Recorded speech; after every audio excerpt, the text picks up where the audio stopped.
الله وبركاته. الحمد لله نحمده ونستعينه ونستغفره ونؤمن به ونتوكل عليه ومن يهده الله فلا مضل له ومن يهده فلا هادي له وأشهد أن لا إله إلا الله وأشهد أن محمدا عبده ورسوله أما بعد فأعوذ بالله من الشيطان الرجيم بسم الله الرحمن الرحيم لا تقربوا الصلاة وأنتم سكارى بسم الله الرحمن الرحيم الرحمن علم القرآن সমস্ত প্রশংসা সমস্ত গুণগান এক আল্লাহ সুবহানাহু ওয়া তাআলার জন্য যিনি আমাদেরকে এত সুন্দর করে একটি মজলিস করতে তৌফিক করেছেন তাই জন্য আমরা সকলে বলেন আলহামদুলিল্লাহ। তারপরে পরে আকায়ে নবী মুহাম্মদ রাসূলুল্লাহ সাল্লাল্লাহু আলাইহি ওয়াসাল্লামের উপর লাখো কোটি দরুদ সকলে বলেন আল্লাহুম্মা সাল্লি আলাইহি ওয়া আল্লাহুম্মা বারিক আলাইহি। সর্বপ্রথমে আমি আমার একটা গাজাল দিয়ে আমি আমার বক্তব্য শুরু করব ইনশাআল্লাহ।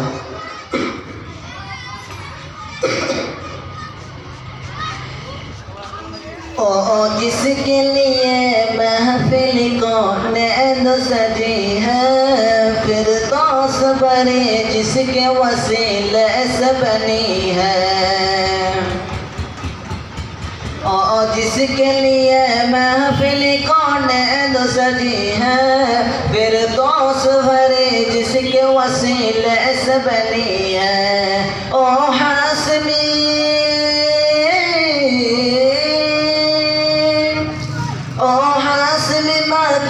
मदनी उल अरबी है ओ मेरा नबी मेरा नबी मेरा नबी है ओ मेरा नबी मेरा नबी मेरा नबी है ओ प्यारा नबी है ओ दिल का नबी है अहमद है मोहम्मद है और खत्म रसूल है मखदूम मुराबी है वही बाली कुल है अहमद है मोहम्मद है और खत्म रसूल है मखदूम मुराबी है वही बाली कुल है उस पर ही नजर उस पर ही नजर सारे जमाने की लगी है ओ मेरा नबी मेरा नबी मेरा नबी है ओ मेरा नबी मेरा नबी मेरा नबी है यासीन मुज़म्मिल मुदस्सिर ही तो हाँ क्या क्या नहीं अल्फाज से मौला ने पुकारा यासीन मुज़म्मिल मुदस्सिर ही तो हाँ क्या क्या नहीं अल्फाज से मौला ने पुकारा क्या शान है क्या शान है उसकी जो उम्मीद कभी है ओ मेरा नबी मेरा नबी मेरा नबी है ओ मेरा नबी मेरा नबी मेरा नबी है वो जिसके लिए महफिल कौन सजी है फिर दोस बरी जिसके वसीले से बनी है। এবার আমার মূল উদ্দেশ্য দিকে নিয়ে যাই তার আগে আমার সামনে ভাইদেরকে বলবো আপনারা একটু দয়া করে সামনে বসে যাবেন কেউ খালি থাকবেন না দয়া করে সামনে বসে যাবেন। তো আল্লাহ সুবহানাহু ওয়া তাআলা আমাদেরকে সৃষ্টি করেছে কিসের জন্য আল্লাহ সুবহানাহু ওয়া তাআলা আমাদেরকে সৃষ্টি করেছে আল্লাহ ইবাদত করার জন্য কিন্তু এখন বলেন এখন আমাদের ভিতরে কয়জন আল্লাহ সুবহানাহু ওয়া তাআলার ইবাদত করে? কাউকে দেখাতে পারবেন? পারবেন না। আসল ব্যাপার হচ্ছে আমাদের ভিতরে ইমানের কমতি হয়ে গেছে। আজকে আমাদের ভিতরে ইমানের কমতি হয়ে গেছে, আমাদের ভিতরে আজ ইমান নাই। আজ যদি আমাদের ভিতরে ইমান থাকতো তাহলে হয়তো আজ আমরা আল্লাহ সুবহানাহু ওয়া তাআলার ইবাদত করতাম, কিন্তু আজ আমরা হতভাগা মুসলমান, আল্লাহ সুবহানাহু ওয়া তাআলার ইবাদত করি না। আপনারা বলেন, আজকে যে আমরা এই মজলিসটা তৈরি করেছি, আজকে আমরা এই জালসার মজলিস তৈরি করেছি, উদ্দেশ্য কি আমাদের? উদ্দেশ্য হচ্ছে এই সাহাবাখানাকে উদ্দেশ্য নিয়ে আজ আমরা জালসার মজলিস তৈরি করেছি। কিন্তু আমাদের এটা উদ্দেশ্য নাই যে মানুষ হেদায়েত পাবে, আল্লাহ সুবহানাহু ওয়া তাআলার ইবাদত করবে, সেটা আজ আমাদের উদ্দেশ্য নাই। এই দেখেন ঠান্ডার মৌসুম এলো, এই ঠান্ডার মৌসুমে প্রত্যেক গ্রামে জালসার মেহফিল হয় কিনা মুসলমান? হয়। আল্লাহ সুবহানাহু ওয়া তাআলা এই জালসার মেহফিলটা প্রত্যেক গ্রামে হয়, কিন্তু হওয়ার পরও দেখেন তো নমাজে আগে যে মূল্য পেয়েছিলেন হয়তো এক কাতার, তেমনই এখনো পাবে। কেন? এটার জন্য কি আমাদের উদ্দেশ্য হচ্ছে টাকা কামানো, আমাদের উদ্দেশ্য এটা হচ্ছে না যে আল্লাহর ইবাদত করার জন্য, আমাদের উদ্দেশ্য হচ্ছে টাকা কামানোর জন্য। এটার জন্য আজ একটা মানুষ হিদায়াত পাচ্ছে না, এটার জন্য আজ আমাদের একটা লোক হিদায়াত পাচ্ছে না। আল্লাহ রসুলের জামানায় বলেন, আল্লাহ নবী করিম সাল্লাল্লাহু আলাইহি ওয়াসাল্লাম ইসলাম প্রচার করেছেন, বলেন তো একটা লোকের টাকা নিয়েছেন? আল্লাহ নবীজি এত গরিব ছিলেন, তিনার বাড়িতে ফকির এসেছে, ফকির বলছে আল্লাহ রসুল পাঠিয়েছে আমাকে কিছু খাবার দাও। আয়েশা রাদিয়াল্লাহু আনহা বলছেন আমার বাড়িতে গরম জল আছে। কি আছে? গরম জল আছে, এর বেশি কিছু নাই, আমরা তো খাবার নাই। তা এখন দেখেন, এখন আমাদের এত সুন্দর করে মজলিস করছি, সেই জামানায় এরকম মজলিস ছিল না। সেই জামানায় কেমন ছিলেন? পাথরের উপরে ঘুরে খাড়িয়ে গেল এবং আল্লাহ রসুল হাদিস এবং কোরআন থেকে আলোচনা করতেন। কিন্তু আজ দেখেন আমাদের এত সুন্দর করে মজলিস তৈরি করছি, কিন্তু আজ আমরা আল্লাহ সুবহানাহু ওয়া তাআলার ইবাদত করি না। আজ আমাদের ভিতরে এটা মানে নিয়ত নাই, উদ্দেশ্য আমাদের নাই যে মানুষকে হেদায়েত দেব, উদ্দেশ্য হচ্ছে আজ আমাদের টাকা কামানো। টাকা আজ আমাদের উদ্দেশ্য যে টাকা কামানো, আমাদের উদ্দেশ্য যে থাকতো যে মানুষকে হেদায়েত দেব, মানুষের সঠিক পথে নিয়ে আসবো, তাহলে হয়তো আজ আমাদের গ্রামে হয়তো মসজিদ ফাঁকা থাকতো না, 5 ওয়াক্ত নামাজে মসজিদ ভর্তি থাকতো। আল্লাহ সুবহানাহু ওয়া তাআলা পবিত্র কোরআনে বলছেন, লা তাকরাবুস সালাতা ওয়া আনতুম সুকরা, লা তোমরা যেও না তাকরাবুস সালাতা, নামাজের ভিতরে। আল্লাহ সুবহানাহু ওয়া তাআলা নামাজে যেতে মানা করছে, কোন টাইমে? ওয়া আনতুম সুকরা, যে সময় তোমরা নেশা অবস্থায় থাকবে, যে সময় তোমরা নেশা অবস্থায় থাকবে সেই সময় তোমরা নামাজ পড়তে যেও না। কিন্তু আজ দেখেন ছেলে বাপের সামনে সিগারেট খাচ্ছে কিনা? বলেন আপনারা, খাচ্ছে কিনা? ছেলে বাপের সামনে সিগারেট খাচ্ছে, বাপ ছেলের সামনে খৈনি লাগাচ্ছে, বাপ ছেলের সামনে বিমল খাচ্ছে, গুটখা খাচ্ছে। তাহলে বাপের এটা দায়িত্ব কিনা যে ছেলেকে মারা, ছেলেকে বকা? দায়িত্ব আছে কিনা? যেহেতু তিনি বাবা, তেনার কর্তব্য হচ্ছে আমার ছেলেকে আমি সঠিক পথে নিয়ে যাব, না হলে আমাকে আল্লাহ সুবহানাহু ওয়া তাআলা কিয়ামতের দিন হিসাব নেবে। কিন্তু আজ আমাদের বাবারা হয়েছে আজ মূর্খ। কি হয়েছে? মূর্খ। এটার জন্য এটা বলছে না যে আমি জাহান্নামে যাবো, আর বেটা জান্নাতে যাবে, আর বেটা আমার সঙ্গে যাবে। বাপের দেয়া যদি এটা থাকতো যে ছেলের জন্য আজ আমি জাহান্নামে যাব, তাহলে হয়তো বেটা আজ সিগারেট খাচ্ছে না, বেটা আজ বিমল খাতো না, বেটা আজ মদ খেত না, বেটা আজ গাঁজা খাতো না। কিন্তু আজ বেটা বাপ দেখেন একসঙ্গে মিলে প্যাক বানিয়ে বিড়ি খাচ্ছে, সিগারেট খাচ্ছে। আজ যদি আমাদের ভিতরে ঈমান থাকতো মুসলমান, তাহলে হয়তো বেটাকে আজ আমরা বকা দিতাম। আমার সময় অল্প আছে, অবশ্যই এই সময়ের ভিতরে আমি একটা বাপ বেটা নিয়ে একটা ঘটনা নিয়ে আসবো। ওমর রাদিয়াল্লাহু তাআলা, একদিন ওমর রাদিয়াল্লাহু তাআলা তার ছেলেকে বলছে, তার ছেলে অল্প কিছুটা নেশা করে এসেছিল। নেশা করে আসার পরে তার ছেলে না তার বাবা বলছে, ওমর রাদিয়াল্লাহু তাআলা বলছেন যে কি ব্যাপার, তুমি নেশা কেন করেছো? তুমি নেশা করেছো? বলছে না বাবা, নেশা করিনি। কি বলছে? না বাবা, আমি নেশা করিনি। তো তোমার মুখে নেশা কেন শেখাচ্ছে? তার ছেলেকে নিয়ে গেল মসজিদে। কোথায় নিয়ে গেল? মসজিদে। মসজিদে একটা পিলারের সঙ্গে তার ছেলেকে বেঁধে দিল। বাঁধার পরে মুসল্লি আসছে আর দেখছে উজু করছে, আজ তো ওমরের ছেলেকে হয়তো 10 বাড়ি মারবে, হয়তো 20 বাড়ি মারবে, এই কথা বলছে আর সব যাচ্ছে। তারপরে কি হচ্ছে, নামাজ বললো, নামাজের শেষ বলছে ওমর রাদিয়াল্লাহু তাআলা বলছেন, আসসালামু আলাইকুম, আপনারা সকলে বসে যাবেন, আজকে একটা বিচার হবে আমার ছেলের। কি বললো? আমার ছেলের আজ একটা বিচার হবে। যাক, বিচারের জন্য কারো হলো, তার ছেলেকে এবার বিচারে নিয়ে গেল। তার ছেলে নেশা করেছে, কত বাড়ি মারবে? 18 কুড়া। তার ছেলেকে 18 বাড়ির চাবুক করে মারবে। দরজাকে ডাকানো হলো।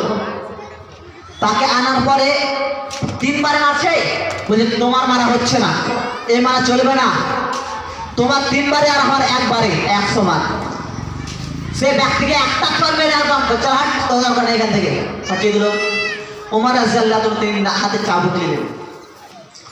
10 বারে 20 বারে 40 বারে মারার পরে তার ছেলে কি হলো? অজ্ঞান হয়ে গেল, মারা তো হয়ে গেল। ওমর রাদিয়াল্লাহু তাআলা স্ত্রী এলেন, বলছে এ ওমর, তুমি আমার ছেলেকে ছেড়ে দাও, তোমার একটা মারের বদলে আমি একটা করে উট দান করবো। কি করবো? একটা করে উট আমি সাদকা দেব। ওমর রাদিয়াল্লাহু তাআলা বলছেন, তোমরা কে আছো? আমার স্ত্রীকে নিয়ে যাও, ঘরে বন্দি করো। ঘরে বন্দি করানো হলো। 50 বাড়ি মারার পরে তার ছেলে ইন্তেকাল হয়ে গেল, মরে গেল। ওমর রাদিয়াল্লাহু তাআলার ছেলে ইন্তেকাল হয়ে গেল। ওমর রাদিয়াল্লাহু তাআলার হাতে চাবুক মারতে মারতে তার ছেলেকে মেরে ফেলে দিল। তার ছেলেকে গোসল দেওয়া হলো, জানাজা পড়া হলো, এবার মাটি দিল। কবরেও তার ছেলেকে 50 বাড়ি 60 বাড়ি 80 বাড়ি মারার পরে ছাড়লেন। আজ দেখেন এরকম বাবা কি একটাও আছে?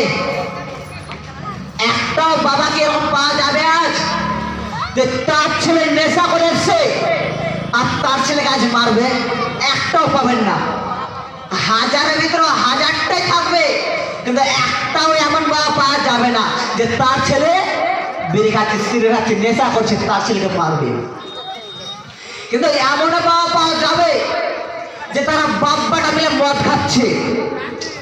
এমন বাবা পাওয়া যাবে তারা বাপ্পাটা মিলে সিগারেট খাচ্ছে। কেন? কেন এগুলো হবে? এটাই কি আপনাদের ঈমান? আপনাদের এটা ঈমান নাই। আজ আপনাদের মুসলমান থেকে লাঞ্ছিত। আজ যদি আপনার মুসলমান না থাকেন তা আমাদের ভালো, কারণ আপনাদের মতো ঈমানদার লোক আমাদের ইসলামের দরকার নাই। আল্লাহ সুবহানাহু ওয়া তাআলা পবিত্র কোরআনে বলেছেন, আর রহমান, আমি রহমান, আল্লামাল কোরআন, আমি কোরআন শিক্ষা দিয়েছি। কিন্তু আজ আমাদের বাবারা কি করে? আজ আমাদের বাবারা কি করে বলেন তো? আজ আমাদের বাবারা মোবাইল দিয়ে ফ্রি ফায়ার খেলতে শিক্ষা দিচ্ছে যে বেটা চলো লাগাও ফ্রি ফায়ার, ফাঁকি লাগাও। আজ বাবারা বেটারা মানে বাপেরা এগুলো শিক্ষা দিতে পারছে, কিন্তু নিজের ছেলেকে যে ভালো শিক্ষা দিবে সেটা না, নিজের ছেলেকে যে কোরআনের শিক্ষা দিবে সেটা না। ভাইরা আপনাদের বলবো, আপনারা দয়া করে একটু বসে যান, শুনতে সুবিধা হবে, আপনাদের শুনতে সুবিধা হবে। তো বাপের মানে এটা আর আসছে না ধ্যানে যে আমার ছেলেকে আমি সুশিক্ষা দেবো যেন আমার ছেলে আমার জানাজা পড়াতে পারে। আরে এর মতো শিক্ষা কি আছে? নিজের ছেলে নিজের বাপের জানাজা পড়াবে। তার মতো ভাগ্যশীল লোক কেউ হতে পারবে না। তার মতো ভাগ্যশীল লোক কেউ হতে পারবে না যার ছেলে না জেনার বাপ তার ছেলে জানাজা পড়াচ্ছে। কিন্তু এখন দেখেন কয়টা লোক কোরআন পড়তে জানে? কেউ পারবে না। কারণ কি? আমরা আমাদের ছেলেমেয়েকে কোরআন শিক্ষা দিচ্ছি না। আজ আমরা আমাদের ছেলেমেয়েকে নেশা করতে শিক্ষা দিতে পারছি। আজ আমাদের ছেলেমেয়েকে ইচ্ছে করে চুল কাটতে শিক্ষা দিতে পারছি, আজ আমাদের ছেলেমেয়েকে মোবাইল দিয়ে অশ্লীল ভিডিও দেখতে শিক্ষা করছি, কিন্তু আজ আমরা এটা শিক্ষা দিতে পারছি না, বেটা এই কাজ করো না, বেটা এটা গুনার কাজ হচ্ছে, বেটা জাহান্নামের রাস্তা থেকে বাঁচো। কিন্তু আজ আমরা মুসলমান, আজ আমরা এমন মুসলমান হয়েছি, কিন্তু আজ আমাদের ছেলেমেয়েকে ভালো শিক্ষা দিতে পারছি না। একবার ভেবে দেখেন, একটি বার আপনারা আপনার অন্তরে হাত দেন, আপনার বাম দিকে বুকে হাত দিয়ে বলেন যে আজকের দিনে কত গুনাহ করেছে। আপনার একটি হিসাব মিলান যে দিনে আমি হাঁটাচলা করছি, কতই না গুনাহ করছি। একবার ভেবে দেখেন তো, খাতা কলম নিয়ে বসবেন, বসার পরে বলবেন আমি এত গুনাহ করছি, আল্লাহ কি আমার গুনাহ মাফ করবেন? এবার ভেবে দেখেন, আল্লাহ কি আপনার গুনাহ মাফ করবে? আল্লাহ নবী করিম সাল্লাল্লাহু আলাইহি ওয়াসাল্লামের জামানায় একজন নবীর জামানায় কি করেছিলেন, তিনি পুলিশে অশ্লীল কাজ করতেন। তেনাদেরকে আল্লাহ সুবহানাহু ওয়া তাআলা এবার জমিটা ধরলেন আর ধরার উল্টে দিলেন। সেই জামানায় দেখুন এখন সমুদ্র আছে, সেই জায়গায় অল্প অল্প গুনাহ করেছিলেন, তাদেরকে আল্লাহ সুবহানাহু ওয়া তাআলা ধ্বংস করে দিয়েছেন। কিন্তু আজ দেখেন তো আমরা কতই না গুনাহ করছি। বেশি কিছু বলবো না, সূরাতুল আরাফের তর্জমাগুলো করবেন, ওই তর্জমাগুলোতে জানতে পারবেন যে আমরা কতদিনে গুনাহ করছি। তাদেরকে আল্লাহ সুবহানাহু ওয়া তাআলা একদম ধ্বংস করে দিয়েছে, তাদেরকে আল্লাহ সুবহানাহু ওয়া তাআলা বরবাদ করে দিয়েছেন। কিন্তু আজ আমরা এত যে গুনাহ করছি, এত গুনাহ করছি, আমাদের কি আল্লাহ সুবহানাহু ওয়া তাআলা মাফ করবে? একবার ভেবে দেখেন মুসলমান, জাহান্নামের আগুন এত ভয়ঙ্কর যে বলে শেষ করতে পারবো না। একবার ভেবে দেখেন, এই ঠান্ডার সময় আমরা রাত্রে কি করছি, কম্বল গায়ে দিচ্ছি কিনা? রাত্রে আমরা কম্বল গায়ে দিচ্ছি। আল্লাহ সুবহানাহু ওয়া তাআলা কোরআনের কথা বলছি, কিন্তু এটা আমি কোরআনের কথা বলছি।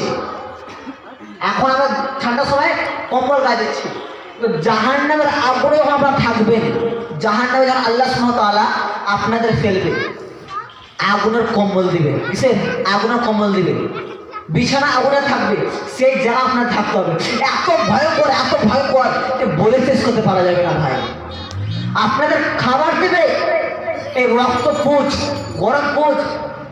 জাহান্নামে একটা খাবার থাকবে, একটা ফল থাকবে, সেটা কাঁটাযুক্ত, যেটা আপনি খাবেন তো আপনার লাল গুলো সব কিছু আপনার বের হয়ে চলে আসবে। এত ভয়ঙ্কর মুসলমান, জাহান্নামের ভয়ঙ্কর যা কিছু নাই। আমরা যে রোডটা দেখতে পাচ্ছি, যে আল্লাহ এই রোড থেকে আমরা বাঁচতে পারছি না, সূর্যের এত উচ্চতা আছে, আমরা এই আগুন থেকে বাঁচতে পারছি না। কিন্তু একবার আপনারা ভেবে দেখেন যে জাহান্নামের আগুন থেকে বাঁচবেন কেমন করে? আপনার শরীরে একটু শুধু আগুন ঠেকছে, হাতটা জ্বলে যাচ্ছে, ফোসা পড়ে যাচ্ছে। তো জাহান্নামের আগুনে আপনারা শুধু ঢুকবেন, তো শরীরটা ধা করে সব পুরো শেষ হয়ে যাবে, ফের তৈরি হয়ে যাবে। তখন ভাই কষ্ট সহ্য করতে পারবে না। তাই জন্য বলছি ভাইরা, সঠিক পথে আসার চেষ্টা করুন। এত ধন দৌলতের কথা বলছেন, আমার টাকা পয়সা আছে, সব কিছু আছে, ভাই এগুলো কোনো কাজে লাগবে না। এই টাকা পয়সা আপনাদের কোনো কাজেই লাগবে না। কেন বলছি? জাহান্নামের ভিতরে আপনি যখন ফেলবে, জাহান্নামে আপনি যখন ডালবে, তখন আপনি টাকা পয়সা কোনো কাজে লাগবে না ভাই। জাহান্নাম মানে আপনি জান্নাত কিনতে পারবেন না ভাই, কিছু পারবেন না। জান্নাত যাওয়ার জন্য কি করা দরকার? আমাদের আল্লাহ সুবহানাহু ওয়া তাআলার ইবাদত করা দরকার। কিন্তু আজ আমরা হতভাগা মুসলমান হয়ে আল্লাহ সুবহানাহু ওয়া তাআলার ইবাদত করতে পারছি না। এর মতো হতভাগা আর কেউ আছে দুনিয়াতে? বলতে পারবেন? আমাদের মতো হতভাগা আর কেউ আছে দুনিয়াতে? কেউ নাই। কেন? আমরা আল্লাহর নবীর উম্মত হয়ে আজ আমরা আল্লাহ সুবহানাহু ওয়া তাআলার ইবাদত করি না। তার মতো হতভাগা কেউ নাই। আল্লাহর নবী যে আমাদের সঠিক রাস্তা দেখিয়ে দিয়েছে, ইহদিনাস সিরাতাল মুস্তাকিম, যে রাস্তা আল্লাহর নবী চলেছিলেন, সেই রাস্তা আমরা দেখিয়ে দিয়েছেন, তা সত্ত্বেও আমরা সেই রাস্তা চলতে পারি না। আল্লাহ সুবহানাহু ওয়া তাআলার কাছে আমি এইটুকু দোয়া করব যে আল্লাহ আমার ভাইদেরকে আপনি হেদায়েত দান করুন, সকলকে আপনি আপনার সঠিক রাস্তা চলার তৌফিক দান করুন, সকল আমিন। এখানে আমি আরেকটা কাজাল বলে আমার বক্তব্য কি করবো ইনশাআল্লাহ। চান দট করে কি আসো জিসকো भी लौटा दिया, चान दट করে কি আসো